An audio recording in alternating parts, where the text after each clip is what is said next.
The Temple by H.P. Lovecraft. Manuscript found on the coast of Yucatan. On August 20, 1917, I, Karl Heinrich, Graf von Altberg-Ehrenstein, Lieutenant Commander in the Imperial German Navy and in charge of the submarine U-29, deposit this bottle and record in the Atlantic Ocean at a point to me unknown, but probably about north latitude 20 degrees, west longitude 35 degrees, where my ship lies disabled on the ocean floor.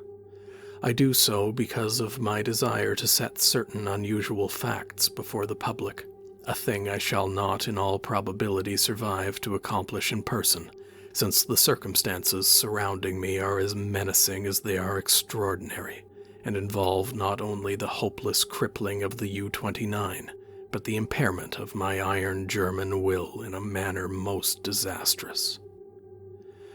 On the afternoon of June 18, as reported by wireless to the U-61 bound for Kiel, we torpedoed the British freighter Victory, New York to Liverpool, in north latitude 45 degrees 16 minutes, west longitude 28 degrees 34 minutes, permitting the crew to leave in boats in order to obtain a good cinema view for the Admiralty records. The ship sank quite picturesquely, bow first, the stern rising high out of the water whilst the hull shot down perpendicularly to the bottom of the sea. Our camera missed nothing, and I regret that so fine a reel of film should never reach Berlin. After that, we sank the lifeboats with our guns and submerged. When we rose to the surface about sunset, a seaman's body was found on the deck, hands gripping the railing in curious fashion. The poor fellow was young, rather dark and very handsome, probably an Italian or Greek, and undoubtedly of the Victory's crew. He had evidently sought refuge on the very ship which had been forced to destroy his own. One more victim of the unjust war of aggression which the English pig-dogs are waging upon the fatherland. Our men searched him for souvenirs, and found in his coat pocket a very odd bit of ivory carved to represent a youth's head crowned with a laurel. My fellow officer, Lieutenant Klenze, believed that the thing was of great age and artistic value, so took it from the men for himself. How it had ever come into the possession of a common soldier, neither he nor I could imagine. As the dead man was thrown overboard, there occurred two incidents which created much disturbance amongst the crew. The fellow's eyes had been closed, but in the dragging of his body to the rail they were jarred open, and many seemed to entertain a queer delusion that they gazed steadily and mockingly at Schmidt and Zimmer, who were bent over the corpse. Then Bosun Muller, an elderly man who would have known better had he not been a superstitious Alsatian swine, became so excited by this impression that he watched the body in the water, and swore that after it sank a little it drew its limbs into a swimming position and sped away to the south under the waves. Klenze and I did not like these displays of peasant ignorance, and severely reprimanded the men, particularly Muller. The next day, a very troublesome situation was created by the indisposition of some of the crew. They were evidently suffering from the nervous strain of our long voyage, and had had bad dreams. Several seemed quite dazed and stupid, and after satisfying myself that they were not feigning their weakness, I excused them from their duties.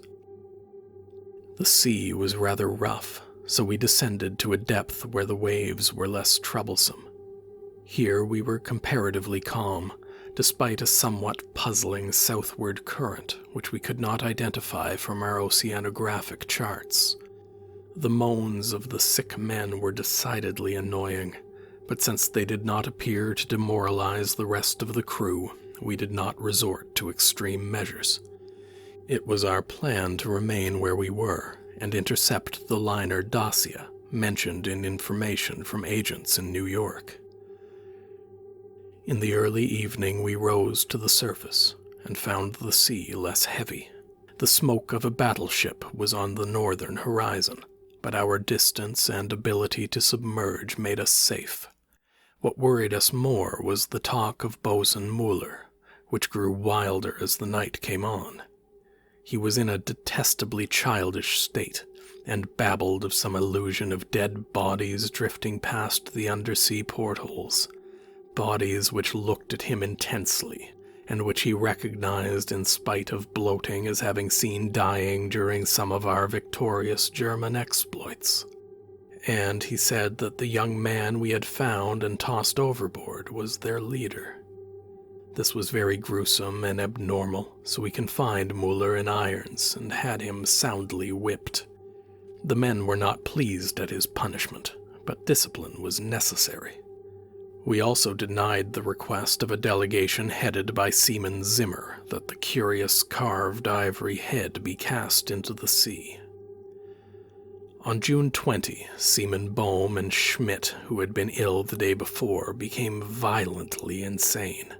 I regretted that no physician was included in our complement of officers, since German lives are precious, but the constant ravings of the two concerning a terrible curse were most subversive of discipline, so drastic steps were taken. The crew accepted the event in a sullen fashion, but it seemed to quiet Muller, who thereafter gave us no trouble. In the evening we released him, and he went about his duties silently. In the week that followed we were all very nervous, watching for the Dacia. The tension was aggravated by the disappearance of Muller and Zimmer, who undoubtedly committed suicide as a result of the fears which had seemed to harass them, though they were not observed in the act of jumping overboard.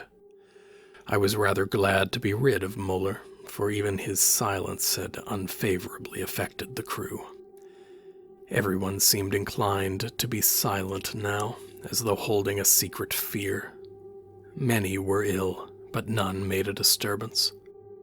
Lieutenant Klenze chafed under the strain, and was annoyed by the merest trifles, such as the school of dolphins which gathered about the U-29 in increasing numbers, and the growing intensity of that southward current which was not on our chart. It at length became apparent that we had missed the Dacia altogether. Such failures are not uncommon, and we were more pleased than disappointed, since our return to Wilhelmshaven was now in order. At noon, June 28, we turned northeastward, and despite some rather comical entanglements with the unusual masses of dolphins, we were soon underway. The explosion in the engine room at 2 p.m. was wholly a surprise.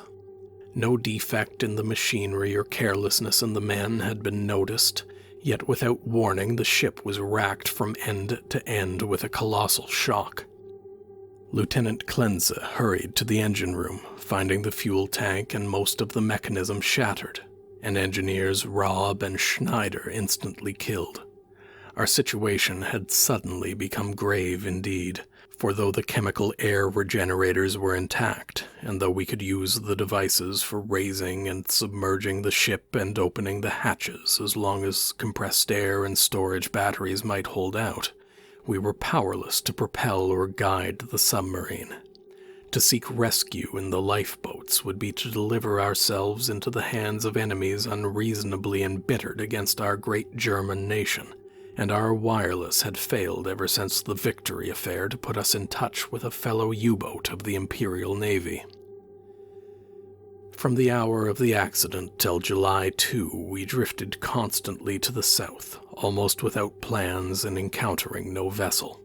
Dolphins still encircled the U-29, a somewhat remarkable circumstance considering the distance we had covered. On the morning of July 2, we sighted a warship flying American colors, and the men became very restless in their desire to surrender. Finally, Lieutenant Klenze had to shoot a seaman named Traub, who urged this un-German act with especial violence. This quieted the crew for the time, and we submerged unseen. The next afternoon, a dense flock of seabirds appeared from the south, and the ocean began to heave ominously. Closing our hatches, we awaited developments until we realized that we must either submerge or be swamped in the mounting waves. Our air pressure and electricity were diminishing, and we wished to avoid all unnecessary use of our slender mechanical resources. But in this case, there was no choice. We did not descend far, and when, after several hours, the sea was calmer, we decided to return to the surface. Here, however, a new trouble developed, for the ship failed to respond to our direction in spite of all that the mechanics could do. As the men grew more frightened at this undersea imprisonment, some of them began to mutter again about Lieutenant Clence's ivory image, but the sight of an automatic pistol calmed them. We kept the poor devils as busy as we could, tinkering at the machinery even when we knew it was useless. Clence and I usually slept at different times, and it was during my sleep about 5 a.m. July 4 that the general mutiny broke loose. The 6 remaining pigs of seamen, suspecting that we were lost, had suddenly burst into a mad fury at our refusal to surrender to the Yankee battleship 2 days before, and were in a delirium of cursing and destruction.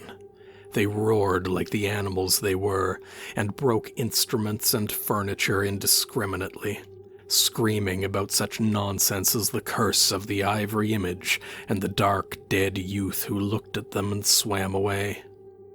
Lieutenant Clence seemed paralyzed and inefficient, as one might expect of a soft, womanish Rhinelander.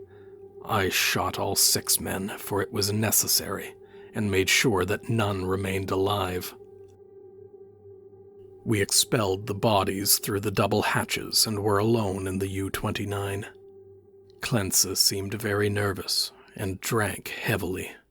It was decided that we remain alive as long as possible, using the large stock of provisions and chemical supply of oxygen, none of which had suffered from the crazy antics of those swine-hound seamen.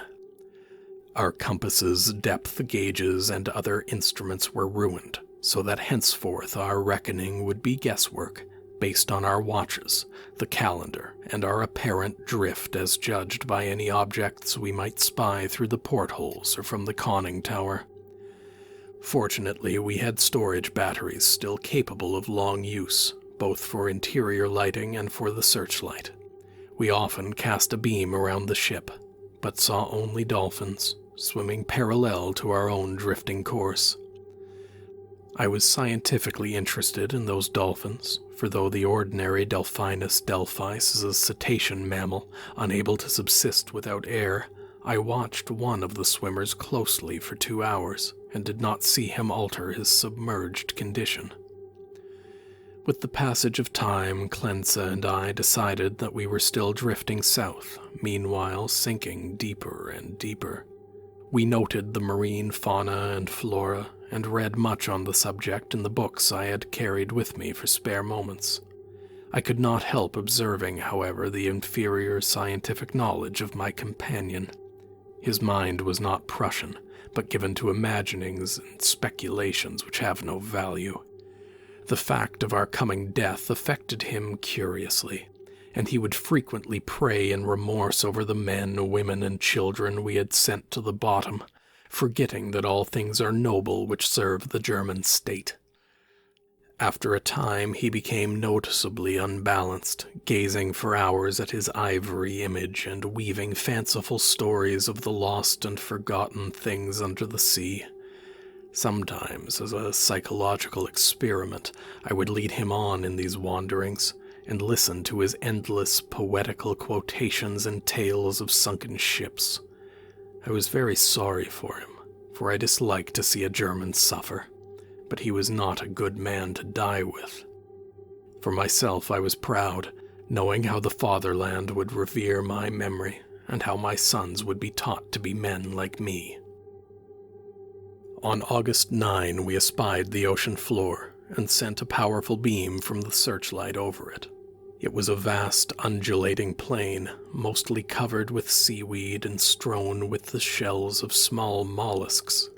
Here and there were slimy objects of puzzling contour, draped with weeds and encrusted with barnacles, which Cleansa declared must be ancient ships lying in their graves. He was puzzled by one thing, a peak of solid matter, protruding above the ocean bed nearly 4 feet at its apex, about 2 feet thick, with flat sides and smooth upper surfaces, which met at a very obtuse angle. I called the peak a bit of outcropping rock, but Cleansa thought he saw carvings on it. After a while he began to shudder, and turned away from the scene as if frightened, yet could give no explanation save that he was overcome with the vastness, darkness, remoteness, antiquity, and mystery of the oceanic abysses. His mind was tired, but I am always a German, and was quick to notice 2 things. That the U-29 was standing the deep-sea pressure splendidly, and that the peculiar dolphins were still about us, even at a depth where the existence of high organisms is considered impossible by most naturalists. That I had previously overestimated our depth, I was sure, but nonetheless we must be deep enough to make these phenomena remarkable. Our southward speed, as gauged by the ocean floor, was about as I had estimated from the organisms passed at higher levels. It was at 3:15 p.m. August 12 that poor Cleansa went wholly mad. He had been in the conning tower using the searchlight when I saw him bound into the library compartment where I sat reading, and his face at once betrayed him. I will repeat here what he said, underlining the words he emphasized. "He is calling. He is calling. I hear him. We must go." As he spoke, he took his ivory image from the table, pocketed it, and seized my arm in an effort to drag me up the companionway to the deck. In a moment I understood that he meant to open the hatch and plunge with me into the water outside, a vagary of suicidal and homicidal mania for which I was scarcely prepared. As I hung back and attempted to soothe him, he grew more violent, saying, "Come now, do not wait until later. It is better to repent and be forgiven than to defy and be condemned." Then I tried the opposite of the soothing plan and told him he was mad, pitifully demented. But he was unmoved, and cried, "If I am mad, it is mercy. May the gods pity the man who in his callousness can remain sane to the hideous end. Come and be mad whilst he still calls with mercy." This outburst seemed to relieve a pressure in his brain, for as he finished he grew much milder, asking me to let him depart alone if I would not accompany him. My course at once became clear. He was a German, but only a Rhinelander and a commoner, and he was now a potentially dangerous madman. By complying with his suicidal request, I could immediately free myself from one who was no longer a companion but a menace. I asked him to give me the ivory image before he went, but this request brought from him such uncanny laughter that I did not repeat it. Then I asked him if he wished to leave any keepsake or lock of hair for his family in Germany in case I should be rescued, but again he gave me that strange laugh. So as he climbed the ladder, I went to the levers, and allowing proper time intervals operated the machinery which sent him to his death. After I saw that he was no longer in the boat, I threw the searchlight around the water in an effort to obtain a last glimpse of him, since I wished to ascertain whether the water pressure would flatten him as it theoretically should, or whether the body would be unaffected like those extraordinary dolphins.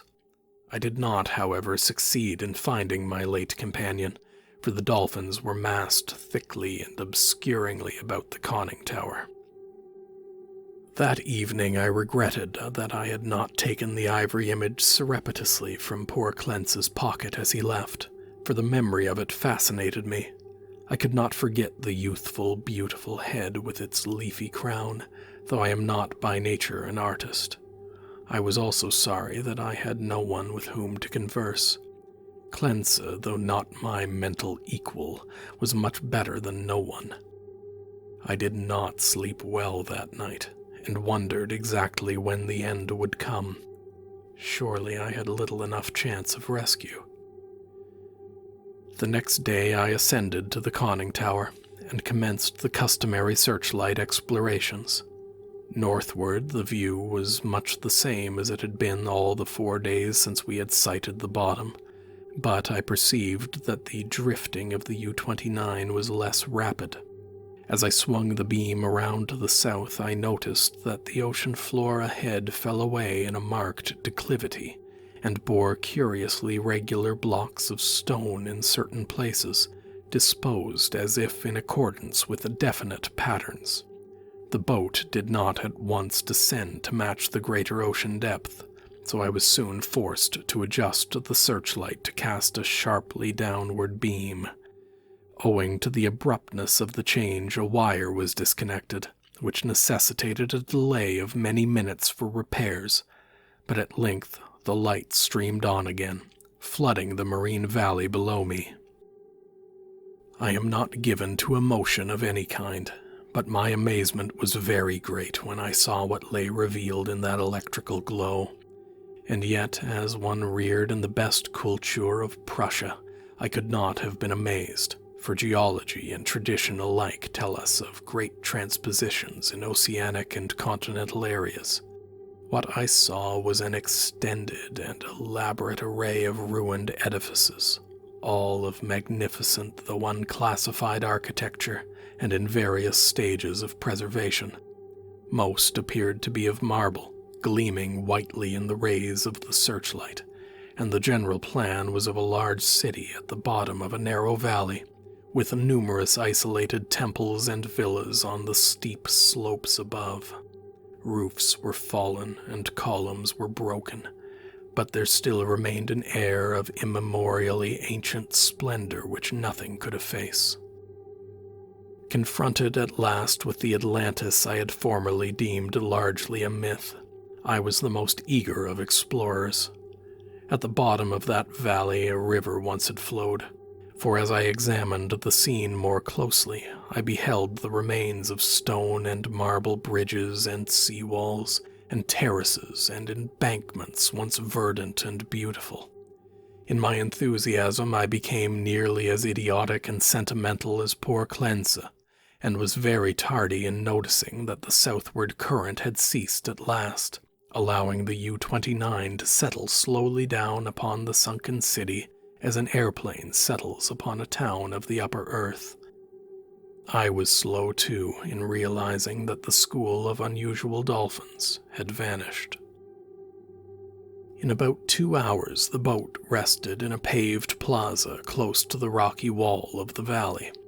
On one side, I could view the entire city as it sloped from the plaza down to the old riverbank. On the other side, in startling proximity, I was confronted by the richly ornate and perfectly preserved facade of a great building, evidently a temple, hollowed from the solid rock. Of the original workmanship of this titanic thing I can only make conjectures. The facade, of immense magnitude, apparently covers a continuous hollow recess, for its windows are many and widely distributed.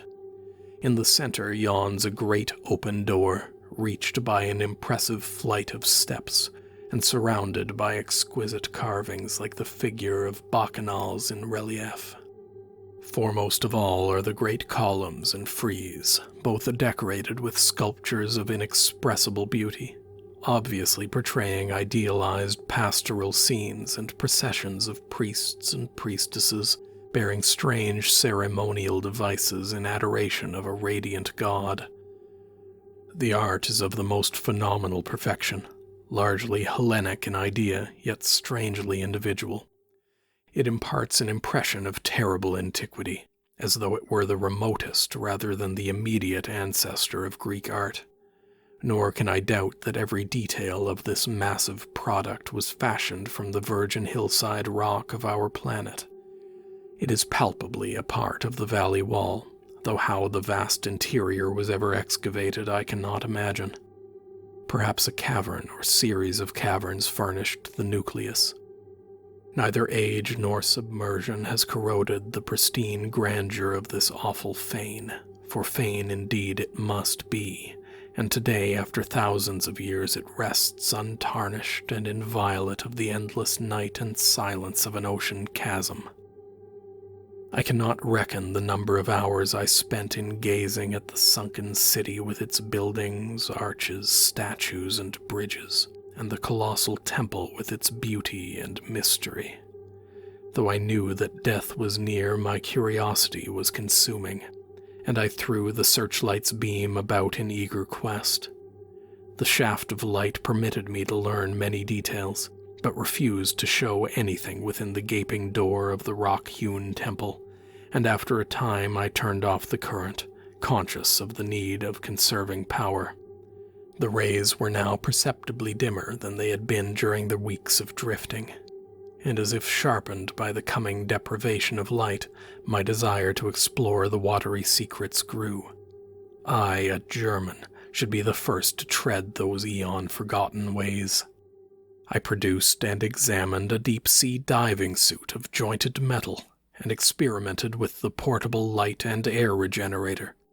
Though I should have trouble in managing the double hatches alone, I believed I could overcome all obstacles with my scientific skill and actually walk about the dead city in person. On August 16, I effected an exit from the U-29 and laboriously made my way through the ruined and mud-choked streets to the ancient river. I found no skeletons or other human remains, but gleaned a wealth of archaeological lore from sculptures and coins. Of this I cannot now speak save to utter my awe at a culture in the full noon of glory, when cave dwellers roamed Europe and the Nile flowed unwatched to the sea. Others, guided by this manuscript if it shall ever be found, must unfold the mysteries at which I can only hint. I returned to the boat as my electric batteries grew feeble, resolved to explore the rock temple on the following day. On the 17th, as my impulse to search out the mystery of the temple waxed still more insistent, a great disappointment befell me, for I found that the materials needed to replenish the portable light had perished in the mutiny of those pigs in July. My rage was unbounded, yet my German sense forbade me to venture unprepared into an utterly black interior which might prove the lair of some indescribable marine monster, or a labyrinth of passages from whose windings I could never extricate myself. All I could do was to turn on the waning searchlight of the U-29, and with its aid walk up the temple steps and study the exterior carvings. The shaft of light entered the door at an upward angle, and I peered in to see if I could glimpse anything, but all in vain. Not even the roof was visible, and though I took a step or two inside after testing the floor with a staff, I dared not go farther. Moreover, for the first time in my life, I experienced the emotion of dread. I began to realize how some of poor Clence's moods had arisen, for as the temple drew me more and more, I feared its aqueous abysses with a blind and mounting terror. Returning to the submarine, I turned off the lights and sat thinking in the dark. Electricity must now be saved for emergencies. Saturday the 18th I spent in total darkness, tormented by the thoughts and memories that threatened to overcome my German will. Clence had gone mad and perished before reaching this sinister remnant of a past unwholesomely remote, and had advised me to go with him. Was indeed fate preserving my reason only to draw me irresistibly to an end more horrible and unthinkable than any man has dreamed of? Clearly my nerves were sorely taxed, and I must cast off these impressions of weaker men. I could not sleep Saturday night, and turned on the lights regardless of the future. It was annoying that the electricity should not last out the air and provisions. I revived my thoughts of euthanasia, and examined my automatic pistol. Toward morning I must have dropped asleep with the lights on, for I awoke in darkness yesterday afternoon to find the batteries dead. I struck several matches in succession, and desperately regretted the improvidence which had caused us long ago to use up the few candles we carried. After the fading of the last match I dared to waste, I sat very quietly without a light. As I considered the inevitable end, my mind ran over preceding events, and developed a hitherto dormant impression which would have caused a weaker and more superstitious man to shudder. The head of the radiant god in the sculptures on the rock temple is the same as that carven bit of ivory which the dead sailor brought from the sea and which poor Cleansa carried back into the sea. I was a little dazed by this coincidence, but did not become terrified. It is only the inferior thinker who hastens to explain the singular and the complex by the primitive shortcut of supernaturalism. The coincidence was strange, but I was too sound a reasoner to connect circumstances which admit of no logical connection, or to associate in any uncanny fashion the disastrous events which had led from the Victory affair to my present plight. Feeling the need of more rest, I took a sedative and secured some more sleep. My nervous condition was reflected in my dreams, for I seemed to hear the cries of drowning persons, and to see the dead faces pressing against the portholes of the boat. And among the dead faces was the living, mocking face of the youth with the ivory image. I must be careful how I record my awakening today, for I am unstrung, and much hallucination is necessarily mixed with fact. Psychologically, my case is most interesting, and I regret that it cannot be observed scientifically by a competent German authority. Upon opening my eyes, my first sensation was an overmastering desire to visit the rock temple, a desire which grew every instant, yet which I automatically sought to resist through some emotion of fear which operated in the reverse direction.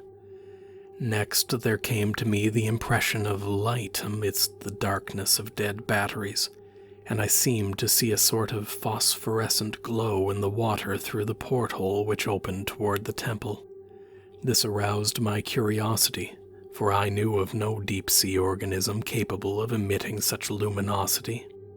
But before I could investigate, there came a third impression, which because of its irrationality caused me to doubt the objectivity of anything my senses might record. It was an aural delusion, a sensation of rhythmic melodic sound as of some wild yet beautiful chant or choral hymn coming from the outside through the absolutely soundproof hull of the U-29. Convinced of my psychological and nervous abnormality, I lighted some matches and poured a stiff dose of sodium bromide solution, which seemed to calm me to the extent of dispelling the illusion of sound. But the phosphorescence remained, and I had difficulty in repressing a childish impulse to go to the porthole and seek its source. It was horribly realistic, and I could soon distinguish by its aid the familiar objects around me, as well as the empty sodium bromide glass of which I had no former visual impression in its present location. This last circumstance made me ponder, and I crossed the room and touched the glass. It was indeed in the place where I had seemed to see it. Now I knew that the light was either real or part of an hallucination so fixed and consistent that I could not hope to dispel it, so abandoning all resistance I ascended to the conning tower to look for the luminous agency. Might it not actually be another U-boat, offering possibilities of rescue? It is well that the reader accept nothing which follows as objective truth, for since the events transcend natural law, they are necessarily the subjective and unreal creations of my overtaxed mind. When I attained the conning tower, I found the sea in general far less luminous than I had expected. There was no animal or vegetable phosphorescence about, and the city that sloped to the river was invisible in blackness. What I did see was not spectacular, not grotesque or terrifying, Yet it removed my last vestige of trust in my consciousness. For the door and windows of the undersea temple hewn from the rocky hill were vividly aglow with a flickering radiance, as from a mighty altar flame far within. Later incidents are chaotic. As I stared at the uncannily lighted door and windows, I became subject to the most extravagant visions so extravagant that I cannot even relate them. I fancied that I discovered objects in the temple, objects both stationary and moving, and seemed to hear again the unreal chant that had floated to me when first I awaked. And over all rose thoughts and fears which centered in the youth from the sea, and the ivory image whose carving was duplicated on the frieze and columns of the temple before me. I thought of poor Clensa, and wondered where his body rested with the image he had carried back into the sea. He had warned me of something, and I had not heeded, but he was a soft-headed Rhinelander who went mad at troubles a Prussian could bear with ease. The rest is very simple. My impulse to visit and enter the temple has now become an inexplicable and imperious command, which ultimately cannot be denied. My own German will no longer controls my acts, and volition is henceforward possible only in minor matters. Such madness it was which drove Clensa to his death, bareheaded and unprotected in the ocean. But I am a Prussian and a man of sense, and will use to the last what little will I have. When first I saw that I must go, I prepared my diving suit, helmet, and air regenerator for instant donning, and immediately commenced to write this hurried chronicle in the hope that it may someday reach the world. I shall seal the manuscript in a bottle and entrust it to the sea as I leave the U-29 forever. I have no fear, not even from the prophecies of the madman Clensa. What I have seen cannot be true, and I know that this madness of my own will at most lead only to suffocation when my air is gone. The light in the temple is a sheer delusion, and I shall die calmly, like a German, in the black and forgotten depths. This demonic laughter which I hear as I write comes only from my own weakening brain. So I will carefully don my diving suit and walk boldly up the steps into that primal shrine, that silent secret of unfathomed waters and uncounted years. End of The Temple by H.P. Lovecraft.